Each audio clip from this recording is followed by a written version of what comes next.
We live in an age of dazzling visibility. Every moment is potentially recorded, categorized, and broadcast to an unseen audience. We have been given tools for instantaneous connection, devices designed to link every human heart across unimaginable distances. And yet, often, the result is not connection at all, but a strange, pervasive echo chamber of anxiety. We scroll through curated perfection, viewing lives edited down to highlight only the achievements, the joys, and the aesthetically pleasing moments. It becomes a relentless global contest for attention, where self-worth seems inextricably tied to metrics we can measure. Likes, comments, shares. Is this digital applause the true currency of the soul? Are we sacrificing genuine peace for the illusion of consensus? Look back across 2 millennia, and you find us grappling with an almost identical beast, though dressed in Roman togas rather than glowing screens. The fundamental human anxiety remains unchanged, the desperate need for validation from the other. For better or worse, our identities have always been refracted through the prism of external judgment. We seek approval from our tribes, our families, our peers, and now from faceless algorithms. It is a deeply ingrained, primal mechanism rooted in our earliest social instincts. Show enough compliance, be interesting enough, and you will be accepted. To be cast out was once a death sentence. Today, it might only mean being unfollowed or forgotten. This relentless pursuit creates what the Stoics called emotional servitude. We become slaves not to emperors or tyrants, but to fleeting opinions, the momentary nod of appreciation, the careless swipe of disdain. Our inner architecture is built upon sand. If a single wave of external critique hits us, the whole structure threatens to collapse. We build our self-esteem on foundations that shift with every passing headline and trending topic. Consider Marcus Aurelius contemplating this chaos. He lived in an age of immense political turmoil, plagues, wars, barbarian invasions. Yet his meditations consistently turn inward. His fundamental lesson was always the same. Where is the locus of control? Do you desperately crave a certain reputation among your contemporaries? Does your mood depend on whether your friend reacted swiftly enough to your post? These are externals. They belong entirely outside the boundaries of your will. To anchor your inner tranquility to such unstable ground is the definition of self-inflicted suffering. The modern mind has optimized itself for reaction. We have trained ourselves to anticipate, to constantly monitor, to perform a constant emotional availability that burns out our deepest reserves. But this performance comes at an intolerable cost, the surrender of autonomy. To truly live with integrity, we must first understand what dictates our inner landscape. Is it the whisper of the algorithm demanding more content? Or is it the quiet decree of reason asserting its ownership over our thoughts? The ancient wisdom offers a devastatingly simple challenge to this status quo. It whispers, ask yourself who holds the ultimate veto power over your internal peace when you genuinely feel diminished, a pang in the chest that accompanies a particularly biting comment. Pause for just one breath. Trace the source of the discomfort. Is it the insult itself, or is it your attachment to the idea of how others should see you? That difference, subtle as it is the key to liberation. The digital gaze functions like millions of phantom eyes, all simultaneously judging, cataloging, and rating our existence. And because we believe that judgment contains objective truth, that if enough people say something about us, it must be true, we allow ourselves to become perpetually defensive. We build walls of careful curation, practicing self-editing even in the spontaneity of life, just to preempt the imagined criticism. The Stoic path demands a radical confrontation with this conditioning. It asks us to treat opinion not as fact, but merely as data points, raw sensory input that requires no emotional investment. When judgment comes, we must resist the deeply human urge to argue back, explain ourselves, or defend our character. To do so is to grant the judge the very power they seek to wield, our focused emotional energy. The weight of the digital gaze is heavy precisely because it promises connection while delivering fragmentation. It makes us believe that visibility equals value, but history, and certainly philosophy, teaches a harsher truth. True value requires no audience whatsoever. It exists for its own sake, an internal steady flame impervious to external winds. To begin shedding this weight, we must start by recognizing the distinction between asterisk being asterisk good and asterisk seeming asterisk good. The former is a matter of dedicated character.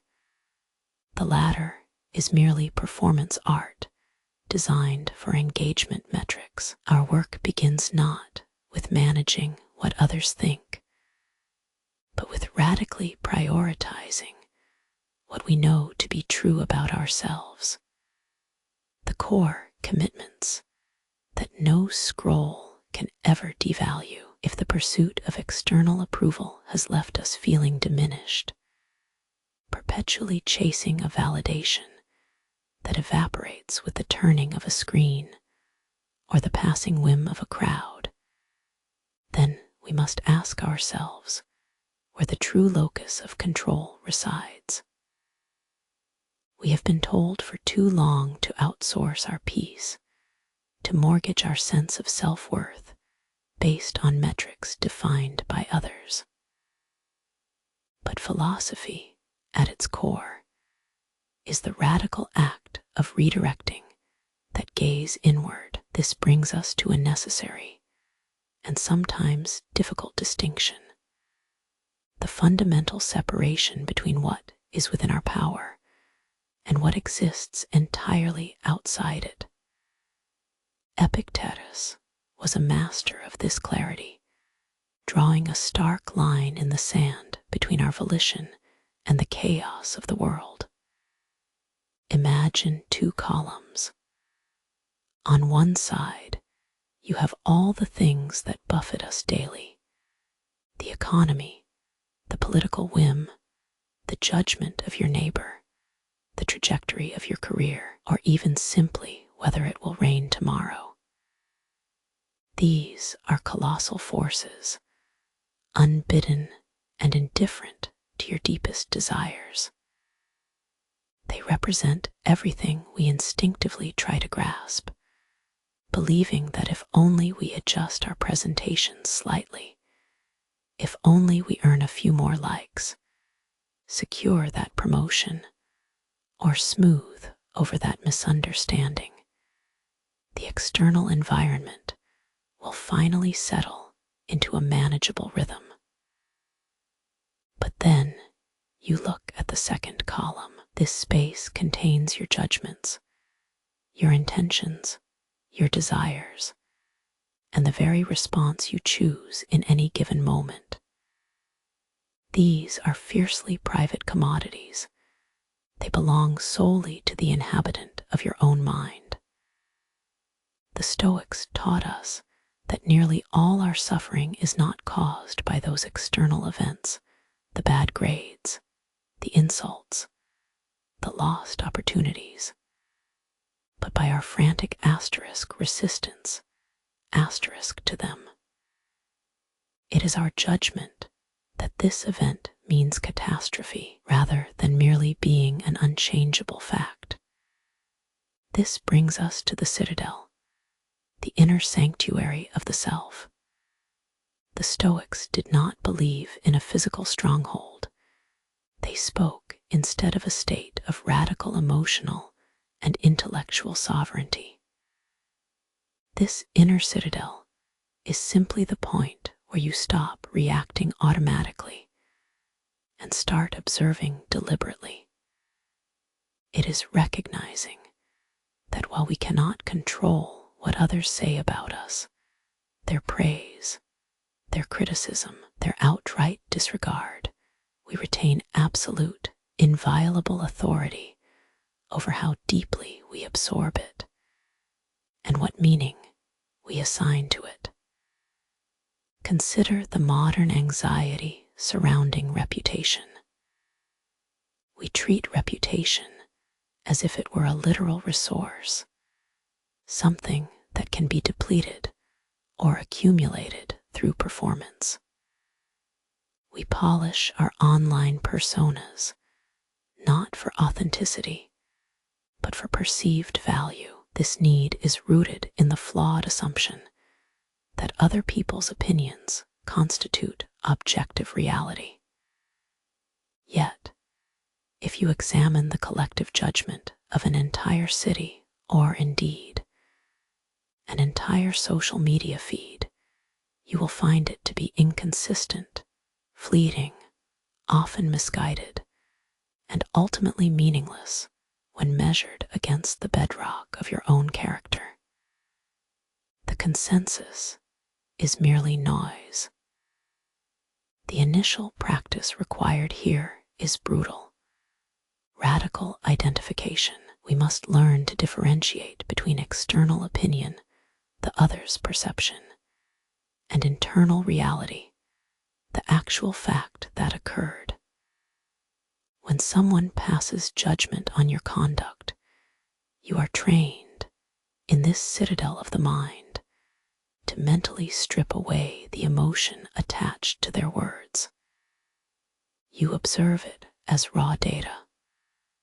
Person X stated judgment Y regarding action Z. Then you ask the crucial Stoic question: does my character or my core virtue require alteration based solely on this statement? The answer, time and again, must be no. This is not apathy, it is precision. It is acknowledging that there are spheres of influence, the vast, uncontrollable oceans of human behavior, that you simply do not need to concern yourself with managing or appeasing. To waste mental energy trying to predict the fickle nature of public favor is like endlessly rowing against a tidal current, exhausting and fundamentally futile. The goal is therefore an unwavering commitment to self-mastery. When we become adept at drawing this line between what belongs to us and what does not, the ensuing quietude is transformative. We are liberated from the performance. The need to perform for the audience vanishes because we realize the audience itself is external, temporary, and ultimately irrelevant to our inner moral compass. Our worth ceases to be a negotiation subject to fluctuating public sentiment. It becomes an intrinsic property, secured by the consistent commitment to virtue, regardless of whether anyone is watching or applauding.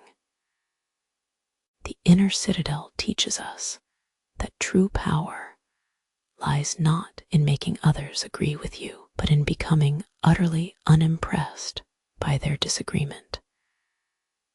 It requires cultivating a quiet resilience, the understanding that some things simply cannot be governed by will. Accepting this limitation is not surrender. It is the highest act of intellectual freedom. We have spent time wrestling with the idea of control, drawing a stark line between what resides within our inner selves and everything else that merely flows around us. We learn to identify judgments, our opinions, our intentions, as the sacred territory of our being. But simply knowing where that boundary lies is not enough. Knowledge without practice remains just theory, a beautiful academic concept, but worthless when faced with the brutal reality of life. The modern mind, so accustomed to instant gratification and immediate feedback, finds stillness deeply unsettling. It craves confirmation. It demands resolution, and failure to prove one's worth feels physically painful. This anxiety, this relentless anticipation of falling short, is what we must now address directly. It is the anxiety of possible negative futures. The ancient philosophers recognized that most of our daily dread stems not from actual misfortune, but from imagined ones. We do not fear the loss of a loved one simply because they might pass. We rehearse elaborate scenarios where their absence unravels our very existence. We worry about professional rejection in sequences of diminishing career slides, each slide showing us failing spectacularly and alone. This is where the practice of premeditatio malorum comes into focus, the premeditation of evils. It sounds almost paradoxical, perhaps even morbid, to intentionally contemplate one's own suffering. Yet, for the Stoics, it was not an exercise in gloom. It was a radical inoculation against shock. It was intellectual preparation. The goal was not despair, but resilience. Think of it this way. If you expect a blow when it lands, the force does not register as a sudden violation, but as something merely expected. If you rehearse the worst outcome, the public failure, the loss of wealth, the deepest criticism, you are essentially stripping the imagined catastrophe of its shocking power. When we voluntarily confront our biggest fears in quiet contemplation, we engage in an act of profound psychological ownership. We say to ourselves, yes, this could happen. This pain is possible. And by naming it, by mentally charting its contours, we begin the process of demystification. The imagined threat shrinks when exposed to rigorous thought, but this practice must be handled with extreme care. It cannot devolve into actual rumination or chronic worry. Marcus Aurelius understood that merely dwelling on suffering is a form of self-inflicted cage building. The Premeditatio malorum is not about wallowing. It is an active intellectual exercise, a disciplined act of mental resilience. It asks us to treat potential hardships like philosophical hypotheses, things that are true if we assume them and nothing more. We strip the emotional voltage from these hypothetical failures. If you lose your reputation tomorrow, for instance, what actually happens?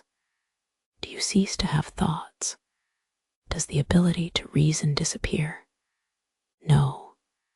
You still possess the core faculty, your capacity to judge, to reflect, to choose your response. The loss is external. The inner light remains independently lit. Consider modern anxiety in its purest form. The what-if scenario playing out endlessly in the background of a quiet evening. We allow ourselves to drift into these hypotheticals, the what-ifs concerning relationships, finances, health, and we build emotional infrastructure upon foundations that are merely speculative dust. We become emotionally bankrupt from this endless rehearsal. The Stoic response is a radical interrupt. When the anxiety mechanism starts its cinematic reel of doom, you must pause it.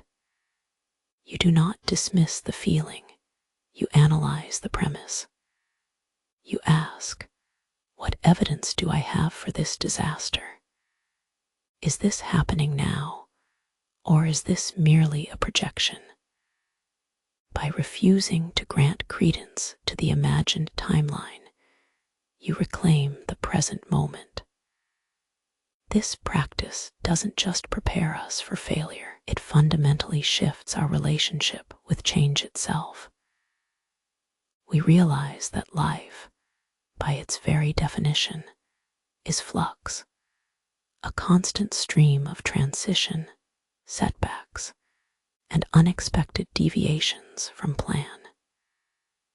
Instead of seeing variability as a series of threats to be averted, we begin to perceive it as the default state of reality. This intellectual acceptance is deeply liberating because it requires us to acknowledge our own agency, even in the face of chaos. The external outcome, the firing, the rejection, the natural disaster, is outside our control.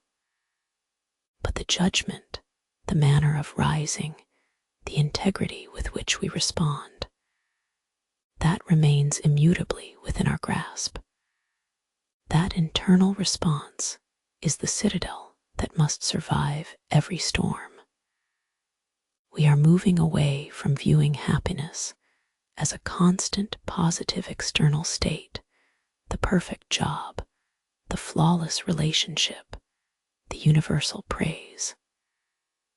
Instead, we embrace an internal metric, tranquility earned through preparedness. Peace is not the absence of difficulty. It is the disciplined ability to maintain one's ethical self-respect when difficulty inevitably arrives. The key shift here is recognizing that our virtue, our commitment to reason, justice, and self-control, is the only currency that truly appreciates over time. All other forms are subject to market volatility. Health fades, wealth dissipates, reputations are fragile.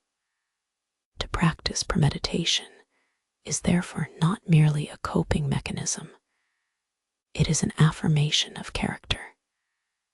It is staking your soul's claim on its own inherent resilience. we train ourselves to be comfortable with the contingency of things, that everything beloved will eventually leave or change form. By rehearsing this truth, we lessen the impact when the moment arrives, allowing us to face life not with dread, but with an almost serene anticipation, knowing that no matter what is stripped away, the core self remains intact, ready for whatever comes next. If the external world is a relentless stream of expectation, a continuous feed of what we should be doing, who we should like, and how our lives must look by comparison. Then, where do we find footing? We spend so much energy building pedestals for our achievements, crafting public narratives that must withstand the slightest critical gaze. But Seneca understood something far more profound than the art of self-promotion. He saw the subtle tyranny inherent in the modern pursuit of endless activity. The flaw lies in confusing occupation with purpose. We treat busyness not as a description of our schedule, but as an intrinsic badge of virtue itself. The underlying assumption is that if we can only be seen working, if our days are packed with external obligations and visible accomplishments, then we must necessarily possess internal worth or societal value. It is a modern idolatry of effort. We believe the antidote to anxiety is simply to fill up every available moment, leaving no space for quiet thought, deep reflection, or, most dangerously, nothing at all. But Seneca reminds us that genuine living demands periods of necessary slack. The mind, much like an overworked machine, does not merely function by keeping its gears constantly meshing with the demanding rhythms of external life. It requires moments of stillness to recalibrate, to sift through the constant noise, and distinguish between mere distraction and actual direction.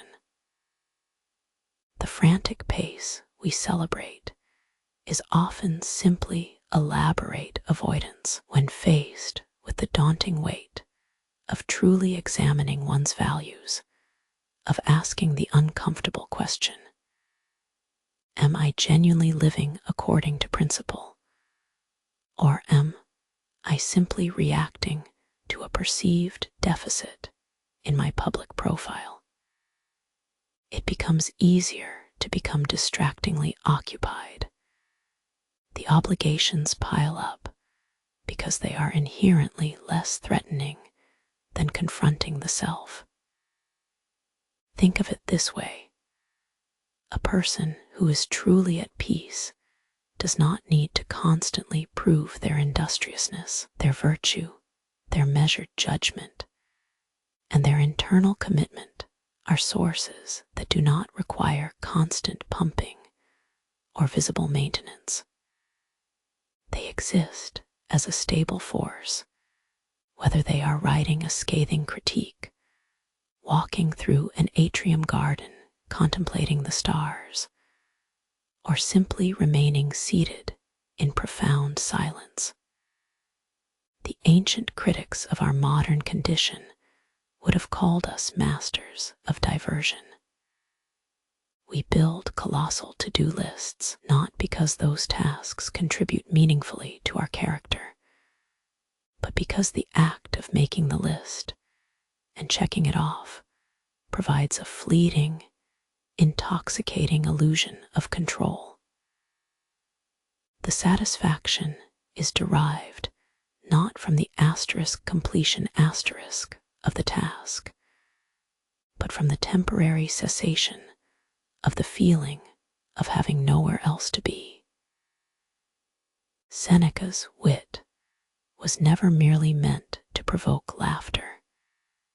It was designed as intellectual surgery. He used irony and biting observations to pierce through the comforting layers of societal pretense. His goal was always to shake us out of self-congratulatory complacency.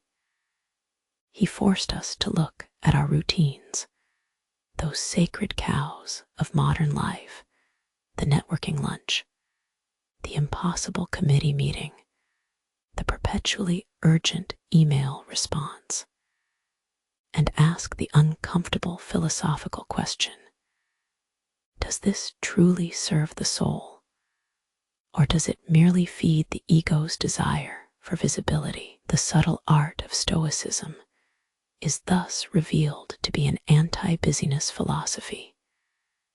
It teaches us that the most powerful, virtuous action is often the one taken with profound economy of movement and thought.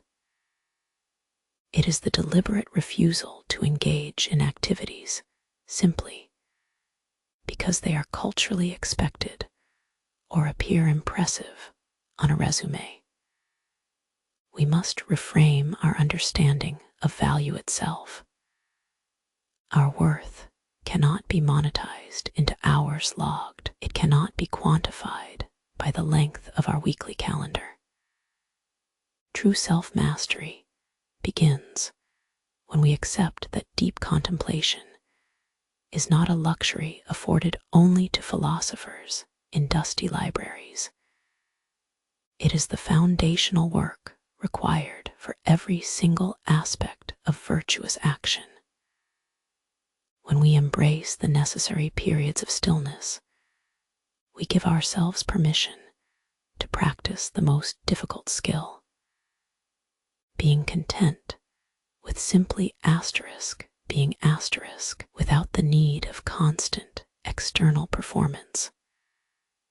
We learn to find the quiet joy that exists in observation, observing a passing cloud, observing the way light catches dust motes in an empty hall, or observing the nuanced flicker of emotion on a friend's face. And we recognize this observation as enough. This is not a call for withdrawal from society, nor for a romantic retreat into nature. It is an internal revolution waged within the structured chaos of our daily lives. It means walking into that demanding office, attending to those vital responsibilities, yet maintaining the philosophical interiority of a student who knows the deepest truths are found outside the curriculum. The job demands outward participation. The philosophy demands inward sovereignty. The realization must settle heavily upon us. The greatest impediment to freedom is not external hardship or even difficult people. It is the internal compulsion to keep proving our existence through exhausting, visible effort. To stop caring what others think often begins by accepting that sometimes simply sitting in silence without purpose is the most radical and profoundly virtuous action of all. We have spent chapters contemplating the gravitational pull of the gaze, the constant hum of perceived judgment. We learned that to treat external opinions as immutable reality is the greatest source of human suffering. But contemplation alone remains merely an intellectual exercise. It offers no defense when the critique arrives, sharp and unexpected, or worse, when silence itself feels like a condemnation. This chapter asks us to move beyond mere understanding and into direct practice. The moment you are judged, how do you respond? Imagine yourself standing in the Roman Forum, but instead of the grand architecture, the space is filled only with invisible eyes. Each passing stranger carries an unvoiced opinion about your choices, your attire, your inherent worth. This is the reality we face every day, an endless audience awaiting our performance. The challenge is to refuse the role they assign us. The Stoics recognized that judgment itself is merely language applied to events. When a friend offers a slight, or a colleague diminishes your effort, the pain does not originate from their words.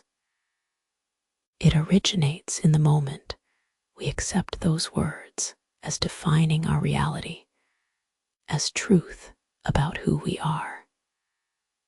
Our emotional investment treats external critique like gospel scripture. The mirror test is precisely this recognition, seeing yourself reflected not by genuine self-awareness, but by the refracted light of another's expectation or dislike, and understanding that this reflection might be utterly distorted, perhaps warped through their own insecurities, prejudices, or incomplete vision.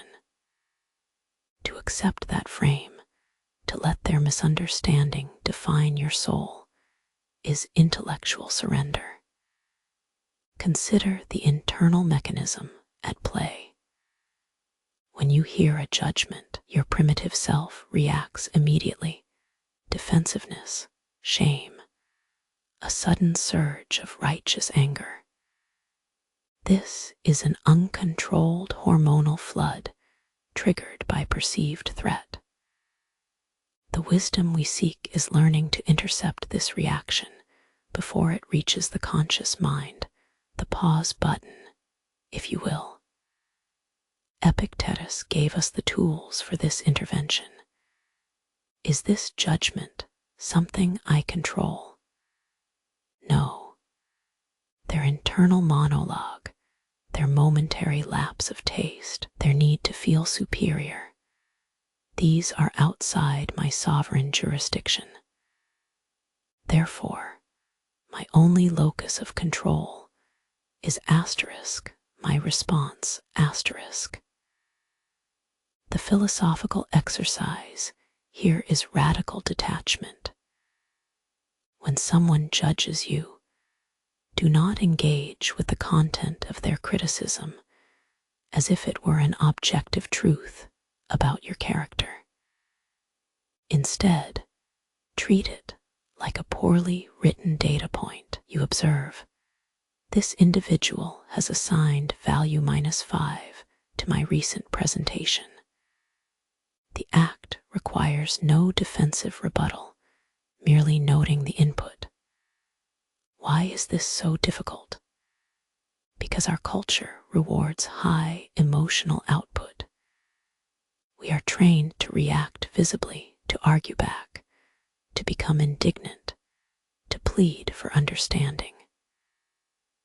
These emotional eruptions feel like participation, like making our suffering visible, and thus, somehow, validating its existence. But Seneca reminds us that such performance drains the very energy required for genuine self-mastery.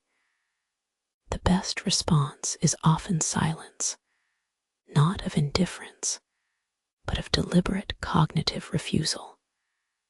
We must train ourselves to internally dismantle their frame. When they attempt to place you in a box, the fool, the overachiever, the complainer, you refuse the gravity of that definition.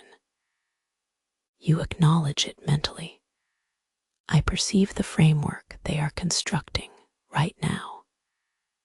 And then you let it dissolve.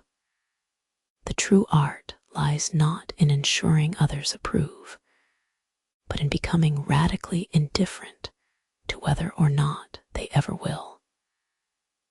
Indifference here does not equate to apathy. It means recognizing that their opinion is merely an informational artifact, a temporary product of their consciousness that has no power over your self-worth. You are the subject. Their judgment is merely a fleeting object passing by you. This practice demands rigorous repetition. It requires taking the gentle intellectual humor we found in Seneca's writings and applying it to sticky, deeply personal slight. When faced with apparent unfairness, replace the instinctive emotional flare-up with cool, clinical analysis. What facts are presented? Which of those facts are circumstantial? And critically, which judgments are built entirely on assumption or misunderstanding? By continuously practicing this rejection of external frames, by repeatedly showing yourself that a slight only registers as an overheard noise and not a defining truth, we begin the arduous journey back to the self. We cease trying to manage other people's perceptions of us, realizing instead that the quality of our life is measured entirely by the integrity of our inner fortress, untouched by external censure or praise. We have spent time dismantling the notion that external praise dictates our internal state. We learn to view judgment not as fact, but as data, a comment passed between minds. Yet even understanding this distinction is often insufficient. It requires us to grasp a deeper philosophical concept, indifference itself.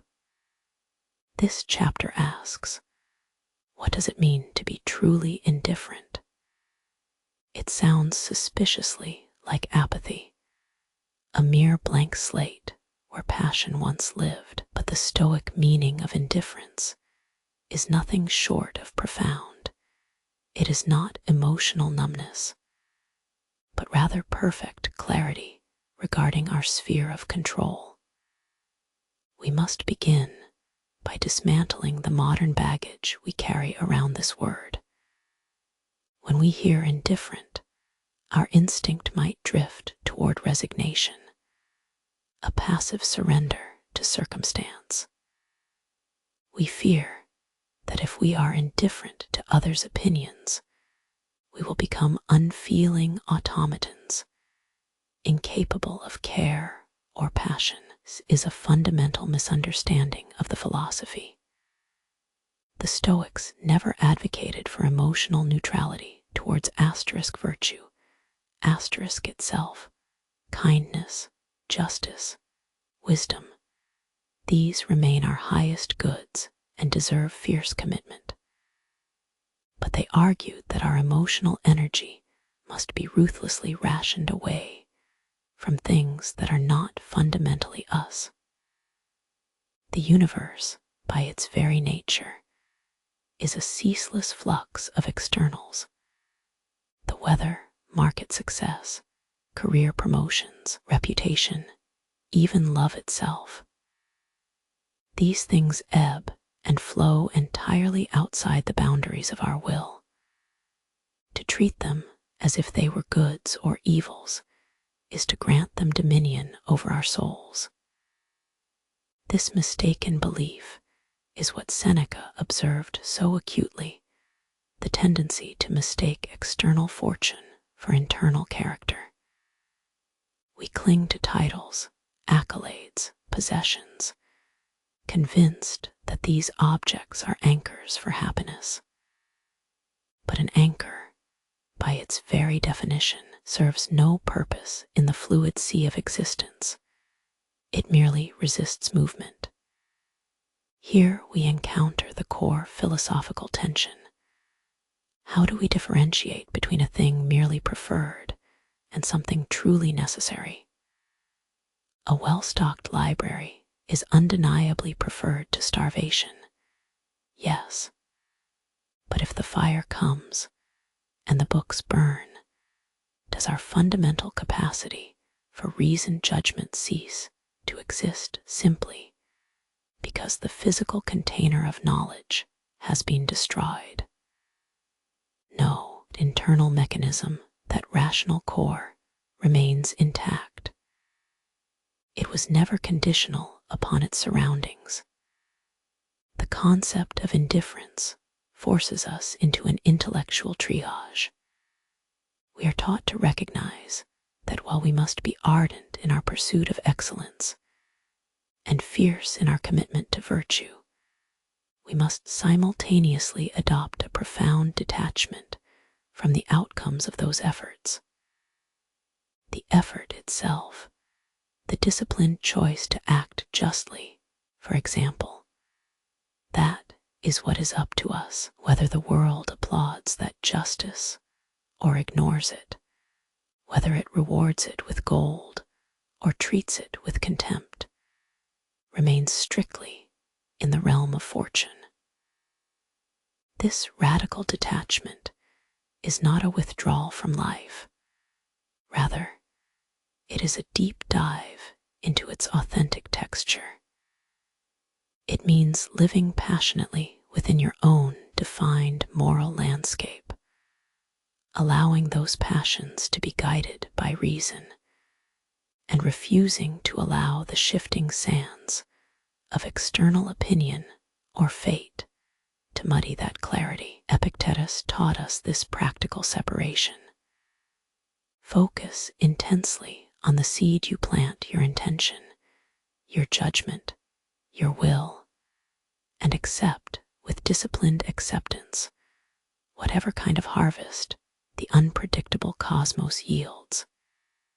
You cannot control the rainfall, only whether you sow diligently. The philosophical benefit here is massive.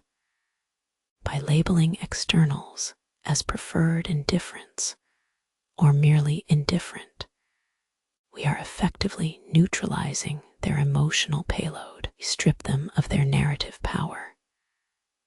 When an insult lands, a cruel word from a colleague, or a dismissal from a friend, the modern mind treats it like a physical blow, triggering a fight or flight response rooted in wounded ego.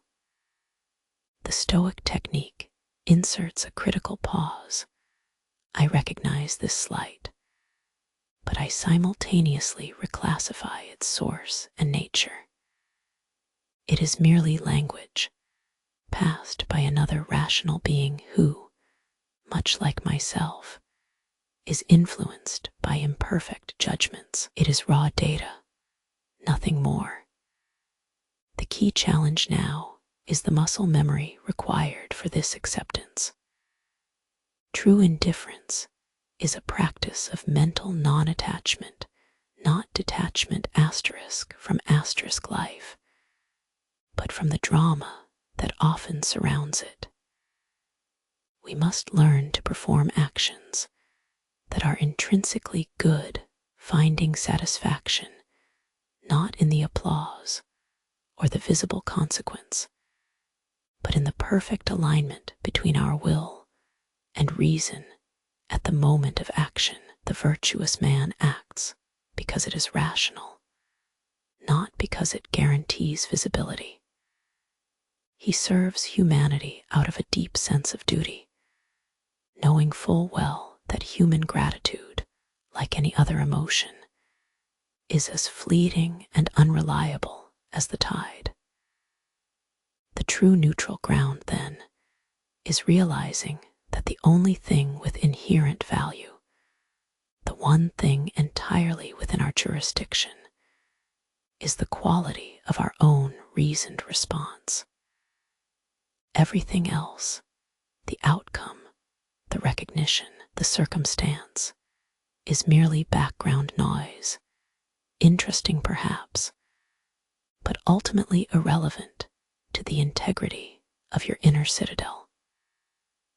We are not freed from caring. We are freed from caring for the wrong things asterisk. This ability to recalibrate what matters becomes the ultimate act of self-mastery, redefining the meaning of a meaningful life away from external metrics and toward internal consistency. We have journeyed through the intellectual terrain of self-sovereignty. We learned to distinguish between what belongs irrevocably within our control, our judgments, our intentions, and our internal responses, and everything else.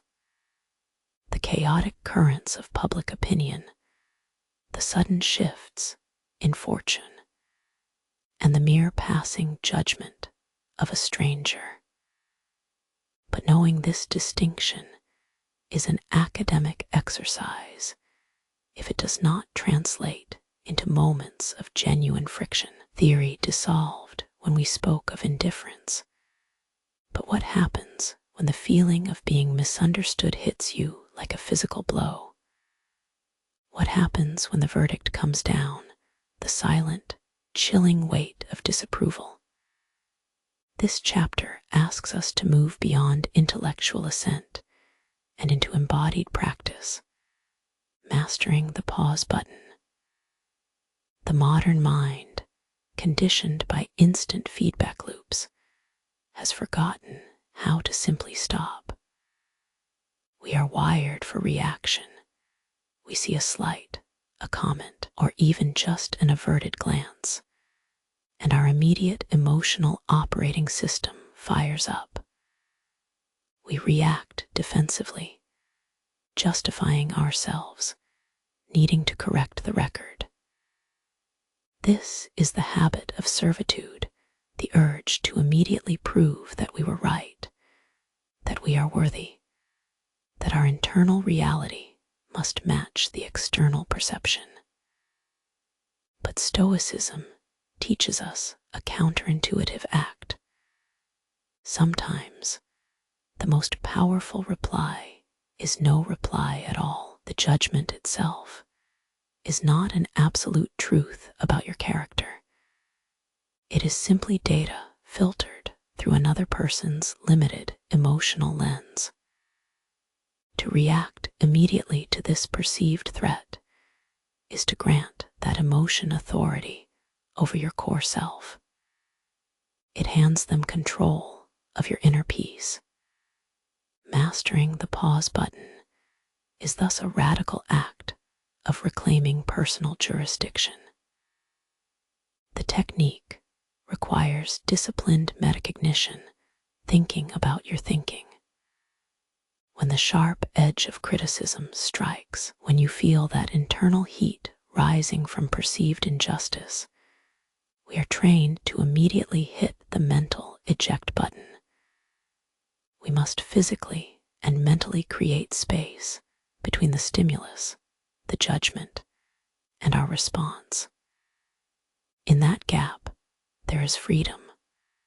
That pause is where true self-mastery resides. What should we think in that moment? We must run a three-part immediate triage. First, identify the external source of the distress. Is this person capable of seeing the whole truth? Or are they operating solely from their own fear and bias? Second, analyze the claim. Does their judgment relate to something fundamental about your virtue? Or is it based on superficial observations, a tone misinterpreted, a single lapse in moment of fatigue? Most judgments are built not upon objective fact, but upon projected emotional needs of the accuser. The judgment they level is therefore often a mirror reflecting their inner unrest, not your reality. This brings us back to Epictetus.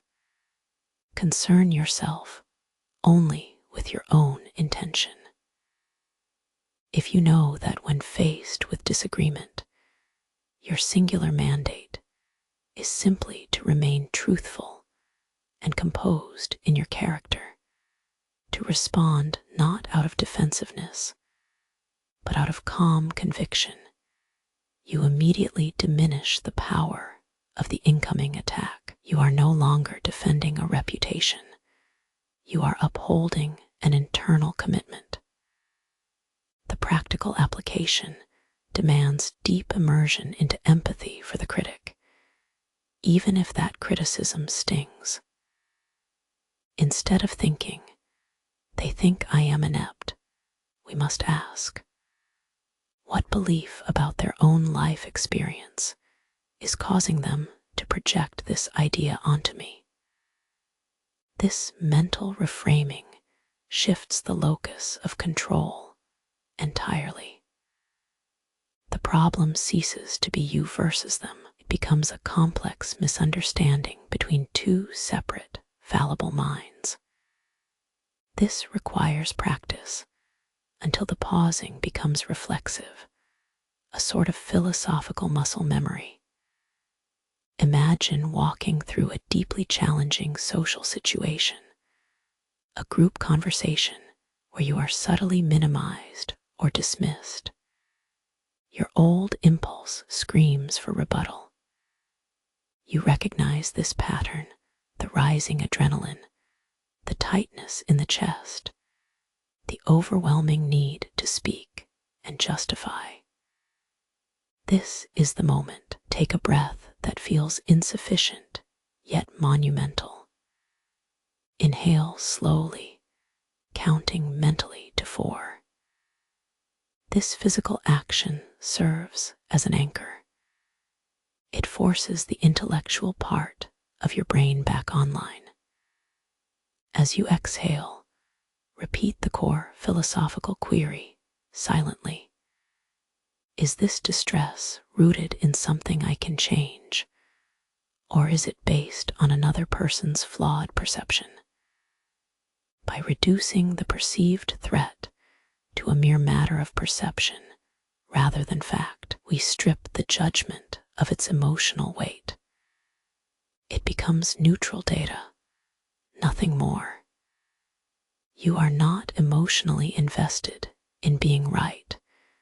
You are solely invested in maintaining your inner tranquility and moral integrity.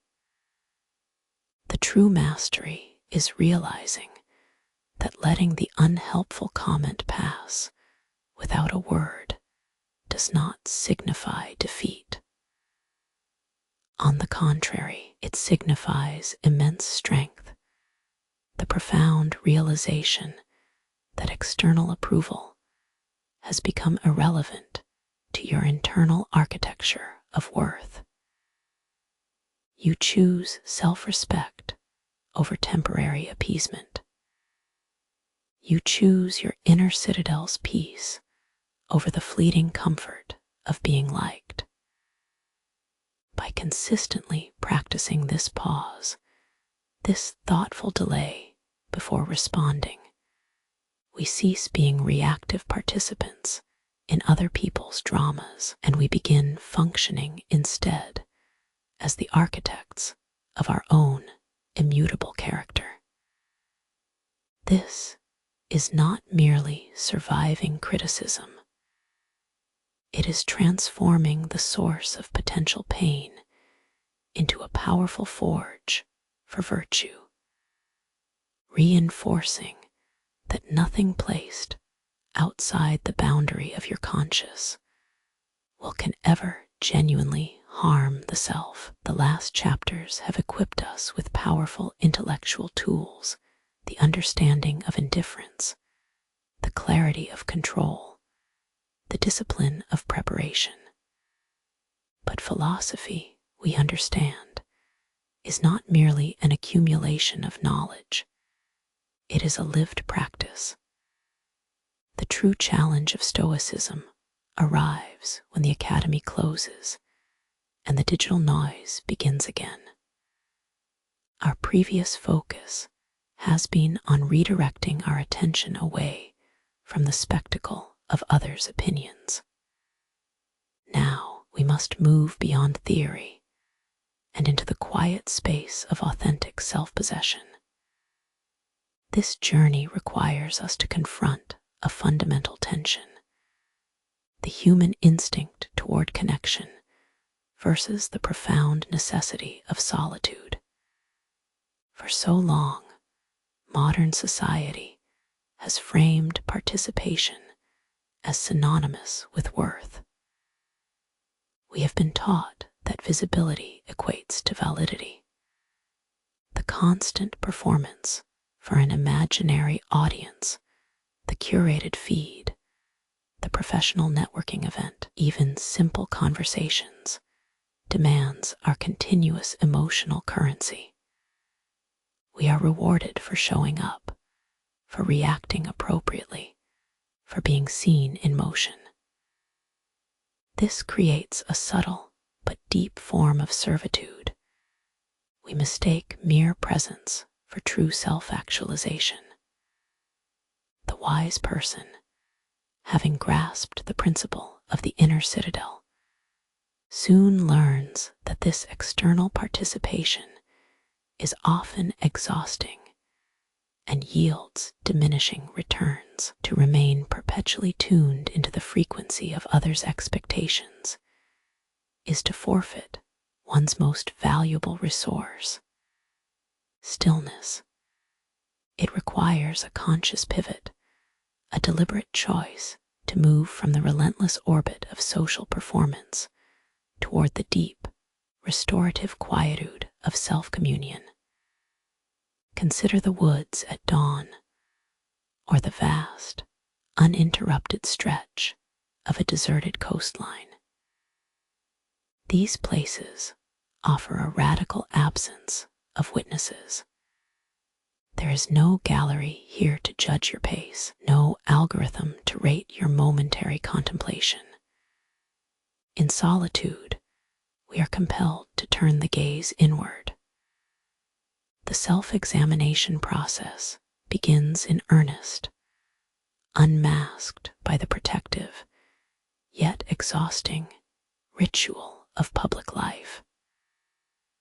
The philosophical implications of this withdrawal are immense. We must dismantle the seductive myth that being connected is necessary for being well. Instead, true strength is revealed in the capacity to exist entirely within oneself, finding sustenance not from affirming ripples cast outward, but from solid roots planted deep inside the self. Solitude does not equate to loneliness. It is a vital crucible for definition. This reclaimed solitude becomes the proving ground where our understanding of virtue crystallizes into habit. When no one is watching, when the performance mask can finally slip and fall away, we must ask ourselves, what remains? Is the activity meaningful because we chose it, or merely because it fits the expected script? We are learning to define self-mastery not as a set of visible achievements for public consumption, but as an internal, unwavering commitment to one's own reasoned nature. The disciplined pursuit of the self in isolation is where Marcus Aurelius found his deepest solace and greatest power. He wrote that the mind needs periods of quiet exile from the clamor of duty and praise alike, only to return to the world with a perspective scrubbed clean by introspection. This withdrawal is not an escape. It is strategic maintenance. It is returning to the source code of self. We must learn to distinguish between necessary social engagement, which requires temperate wisdom and measured interaction, and chronic audience participation, the exhausting mimicry of belonging. The former honors humanity while preserving self-respect. The latter sacrifices both upon the altar of fleeting acceptance. The gradual process involves establishing rituals of detachment. It means taking that walk, not to impress a passing jogger with your depth of thought, but because the rhythm of your own footsteps is the only sound required. It means spending time wrestling solely with complex ideas, uninterrupted by notifications or polite conversational fillers designed merely to fill space. This shift in focus from what will they think to what does my reason require is the most revolutionary act of philosophical rebellion one can commit. We begin to treat the public sphere as an external environment to be navigated with dignity, rather than a mirror reflecting our inherent self-worth. The crowd is simply data, useful for understanding human folly, but utterly irrelevant to the structure and stability of the inner soul. The disciplined seeker learns that the voice of their own reason, clear and unwavering, becomes far louder and more persuasive than any chorus of external affirmation or disapproval. This profound journey back to oneself solidifies our internal sovereignty. We realize that we were never meant to be merely participants in a life designed for others. We are here to author one defined by unassailable truth. This cultivated solitude is the ultimate act of self-love, not indulgent withdrawal. It is the disciplined labor of making peace with oneself, to learn that our worth is an immutable structure built from principle and judgment, entirely immune to the shifting tides of public favor or criticism. We have traversed the fraught waters of external opinion, recognizing that the need for applause is often nothing more than a deep habit, a performance ingrained from childhood. We spent time defining what lies within our grasp and what drifts beyond it, distinguishing between genuine self-worth and the brittle scaffold built upon public approval. Yet the philosophical journey does not end in mere understanding. Insight without application remains merely theory. Virtue demands action. This chapter asks us to bridge that gap. How do we truly practice being good when doing so carries zero guarantee of applause? It is perhaps the most difficult lesson of all, for human nature is wired for confirmation, and praise feels intoxicatingly necessary. Consider the virtuous act in miniature, a moment of unexpected kindness, choosing honesty over convenience. These are acts that speak to the core commitment to being good, regardless of witness. But how does the mind function when it anticipates no reward? It struggles, because our internal metrics for success have been calibrated by others' gazes, the smile we receive, the nod of approval, the congratulatory wave. The challenge of imperfection is acknowledging that your best effort might be unseen. Your most honest gesture might be misinterpreted, or worse still, entirely ignored. When the currency of action shifts from social capital to pure intrinsic value, the psychological weight feels immense. It requires a kind of willful detachment, not just about criticism, but about recognition itself. The Stoic model calls this principled indifference in action. It is not coldness, rather, it is radical freedom from expectation.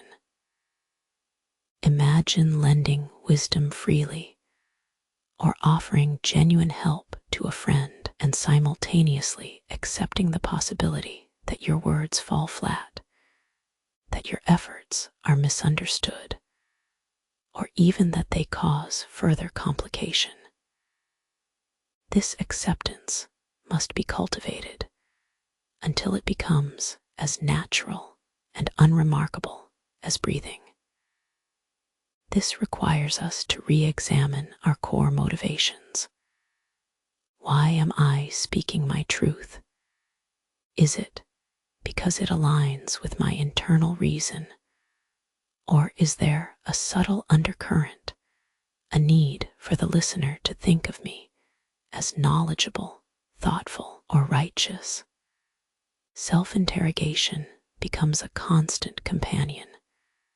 We must ask ourselves, if no one were present to hear this difficult conversation, would I still initiate it? If no plaque were mounted upon the wall detailing my generosity, would I still perform that selfless act? The art of imperfect action is thus defined by its radical self-sufficiency. Your actions become their own reward, not because they are intrinsically satisfying in a pleasurable way, though they should be, but because they affirm the character you are committed to embodying. Virtue becomes the end itself. Reputation is merely the byproduct that may or may not materialize. Touch on this daily, the small, unobserved moments of integrity. Choosing to file paperwork correctly when nobody checks it.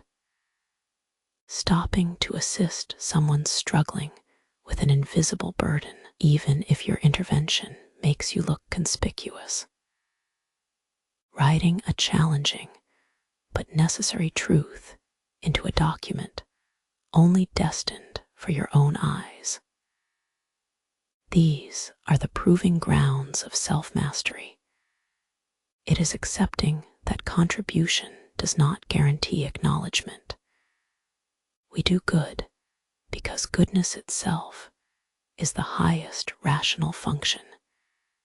It is our duty to reason well and act justly, irrespective of any external audience determining its value. To decouple effort from applause requires a fundamental shift in identity. You are no longer an actor performing for an invisible chorus. You are simply being who you know yourself to be. And this frees us, finally, into the spacious peace that comes not from perfection, but from relentless self-acceptance within the commitment to excellence. It is embracing the humanity of effort, the imperfect gesture, the incomplete kindness, while maintaining the unshakable internal standard of our own reason. We learn that true nobility is found in the quiet refusal to let external metrics dictate the value of an internally virtuous life. We have traveled far from the frantic pace of external judgment. We began in a place defined by the digital gaze, where worth seemed measured not by character or commitment, but by ephemeral clicks, by the fleeting, quantifiable attention of strangers. That noise was overwhelming, wasn't it? It promised belonging, visibility, and validation, yet delivered only a brittle anxiety, a constant state of emotional debt paid to an invisible audience. We learned that this cycle of seeking external affirmation is not merely exhausting, it is fundamentally enslaving. Our peace had become conditional, reliant on the shifting whims of others' perception. But we are approaching the end of this journey, a moment of stillness, a slow descent into what the Stoics called the inner citadel. It is not a fortress built of stone and mortar. It is a mental discipline, a carefully curated space within the self that no external judgment can breach. Our focus has always been on redirection, turning the turbulent energy meant for reacting to other people into the steady engine of self-mastery. We learned to see criticism not as an accusation of our being, but merely as flawed data, a snapshot of another person's own biases and anxieties projected outward. The challenge now is far subtler than simply managing a bad comment online or enduring public disapproval. The true challenge lies in redefining what enough actually means for the human soul. For too long, we have measured sufficiency by comparison. I am enough when I achieve X career milestone, or Y amount of recognition, or Z level of social approval. We treated these external metrics, success, beauty, wealth, approval, as if they held intrinsic value, as if lacking them meant an inherent deficiency within us. Seneca warned us that the craving for superfluous things is a form of emotional poverty, because we are perpetually moving the goalposts of satisfaction. This relentless pursuit creates an infinite yearning. It makes contentment, therefore, forever out of reach. The wisdom we accumulate must therefore be the profound clarity to distinguish between true necessity and mere preference. To truly live within the citadel means drawing a sharp philosophical line. Everything beyond this self-sustaining core, the reputation you build, the possessions you acquire, the admiration others pay, must be recognized as indifferent. Indifferent does not mean that nothing matters. It means that these things do not define your capacity for virtue or your inherent human worth. Their loss or acquisition is simply a change in circumstances, like the changing seasons, utterly beyond the jurisdiction of your will. The ancients called this new definition of self-sufficiency enough. It is the radical realization that the fullness of life does not require accumulation, not of goods, nor of compliments, nor even of dramatic experiences. Instead, it requires a resolute turning inward, settling into an unshakable agreement with oneself and with reality itself. Consider the weight we give to being wrong or being judged publicly. We imagine the worst-case scenario: utter failure, social pariah status, irrelevance. And initially, that fear paralyzes us. It makes us cautious, making us perform for an imaginary audience of potential critics. But through the discipline of premeditatio malorum, we practice dismantling those catastrophic narratives piece by agonizing peace. We ask ourselves, not with dread, but with cool philosophical analysis, if everything were to crumble, if our reputation vanished tomorrow, or if every effort fell flat, what remains? What is the immutable core that cannot be stolen, diminished, or dismissed by the external world? It is our reason. It is our capacity for sound judgment and virtuous response. The practice of enough requires integrating this detachment into every mundane moment. When we are faced with a choice, the superficial decision, the one guided by fear of judgment or lust for reward, is instantly replaced by the Stoic question: is this action truly necessary? Does it serve my reason? Am I doing this because it is right, or only because people will applaud me when I do it? This redefinition requires patience and a profound willingness to be unpopular. It means choosing stillness over performance, deep connection over wide visibility, and internal integrity over external praise.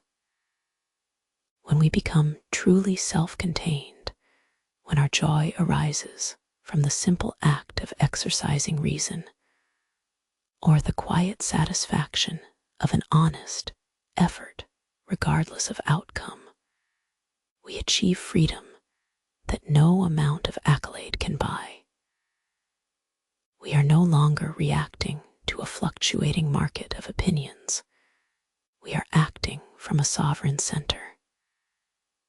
The Citadel is not a destination achieved by one grand gesture. It is the habit built through millions of tiny acts of self-restraint. It is choosing indifference when fear screams for attention. It is accepting the slight, the misunderstanding, or the outright rejection, and quietly noting that this event, while painful in the moment, cannot touch your foundational commitment to being a rational, virtuous human. This realization that external forces can bruise the body, but they cannot shatter the inner reason, is the ultimate liberation. It is realizing that true freedom isn't found in agreement or constant affirmation. It resides solely